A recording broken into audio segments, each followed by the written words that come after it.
shooting at Jack's Beach right now. This story is crazy and it was all caught on cam.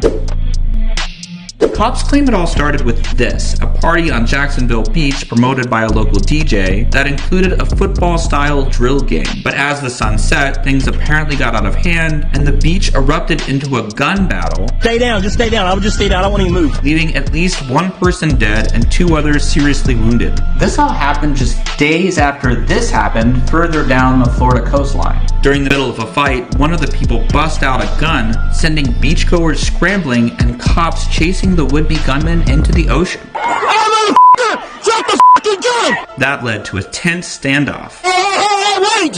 He may have another gun! Do not advance! Luckily, that ended peacefully with the 16-year-old with the gun surrendering. Now, we should state the obvious here.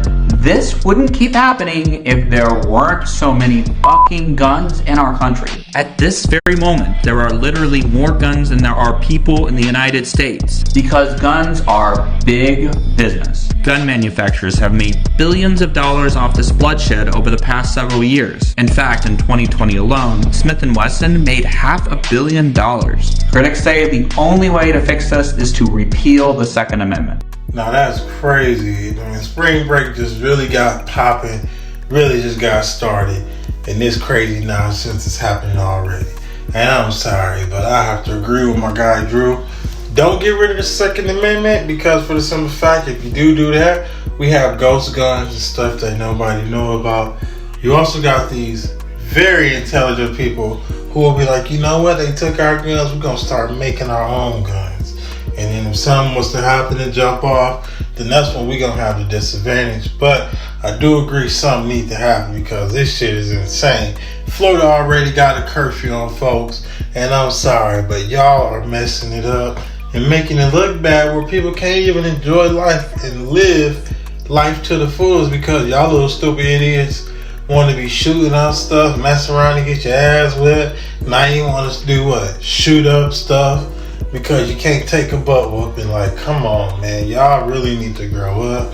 Y'all really don't care about nothing, life, none of that, if y'all throwing it away at such a very young age. This story is tragic, and we have to warn you, the details may be upsetting. This is 32-year-old Michael Corey Jenkins and his friend, 35-year-old Eddie Terrell Parker, 2 black men from outside Jackson, Mississippi. They were staying at the home of a childhood friend of Eddie's, a white woman who'd been paralyzed as a teen. That woman was in the hospital, and they were at her house helping out until one neighbor called 911 to complain about, no joke, black men in a white woman's home.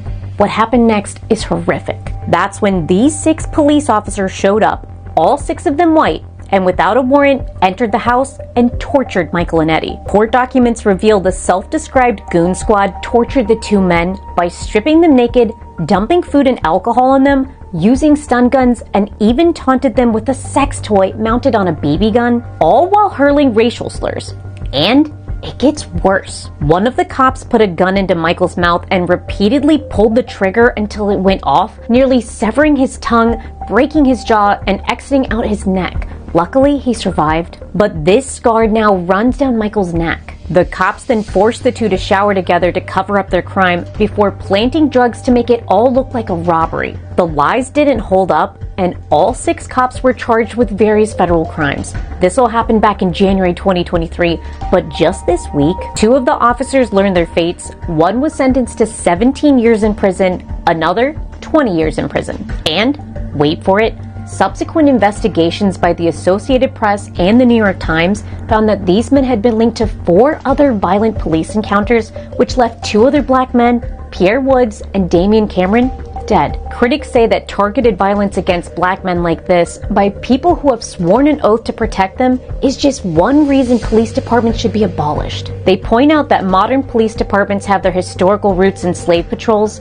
gangs of whites that hunted down escaped enslaved people. Those slave patrols became police departments in the early 1900s to enforce segregation laws, using excessive force as needed to keep black people in their place. This history of racism is so deep and so pervasive, they argue, that it's time to rethink community safety in this country completely, which means abolishing police and prisons and reforming the economy so that everybody gets a fair shot and is paid a living wage. As for Michael and Eddie, they'll live with the scars of that night and this legacy of racial hatred for the rest of their lives. But during one of the officer's sentencing this week, Eddie stood up in court and told the officer, "I forgive you."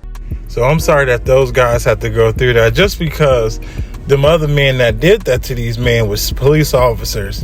And that's sad that, you know what I'm saying, there's still this racial stuff that's going on. And it's 2023, 24, you know, and we still got to worry about some 1900s type stuff, 1910 type stuff, where it shouldn't even be like that. Because let's just say none of this happened.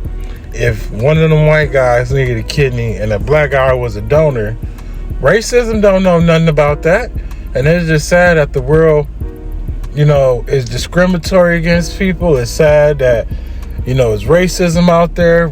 People get raped. It's sad that all the shit, you know, that people do that they know is negative is out there. And, you know, I think they got the justice that they deserve.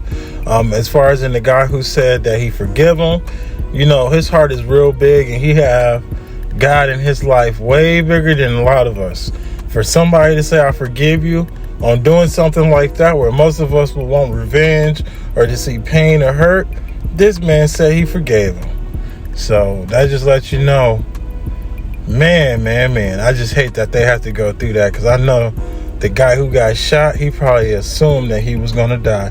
And I'm pretty sure any of us that was in it, that would be in that type of situation would probably think the same. I mean, who wouldn't?